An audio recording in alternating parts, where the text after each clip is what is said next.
Mr. President, how do you do it? How have you managed to keep peace in a country where crime is rife, there's no service delivery, and almost every executive member of the council is corrupt in one manner or the other? I mean, it's quite impressive, but yet concerning, because at the receiving end, it is the enfranchised citizens of South Africa who are getting hurt. How have you managed to keep people quiet and unresponsive, yet they are being perpetually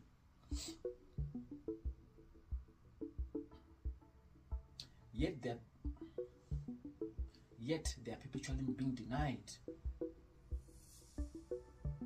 yet they are perpetually being denied their basic rights?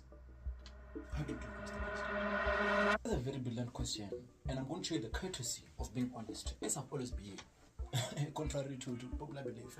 What I'm about to say is going to upset a lot of people. That is the least of my concern. However, the same thing that I'm going to say is going to liberate the minds of the masses, and that's what matters the most. There's a concept in the executive that we've come up with. It is called the reduction of cognitive dissonance. And I don't expect a lot of people to understand what this means, because as the Minister of Education will agree with me, a lot of the funds, most of the funds that were supposed to enhance the educational spectrum of South Africa have been squandered. Minister, am I not correct? Yo, Mr. President, how are you? Mr. President, I know you're getting more than everything, but you're probably confusing me with the doctor. No Buslen Kabane.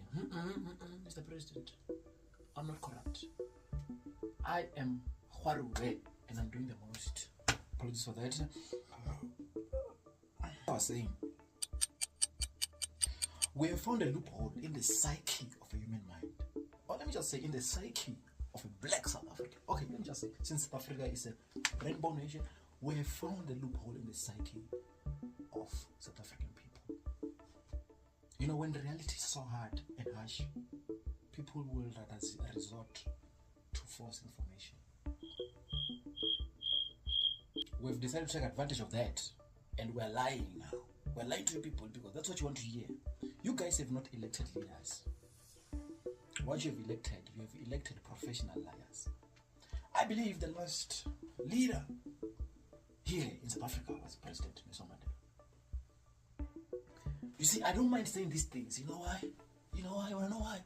Because I am financially well off, and I've made sure that I practice nepotism to its maximum.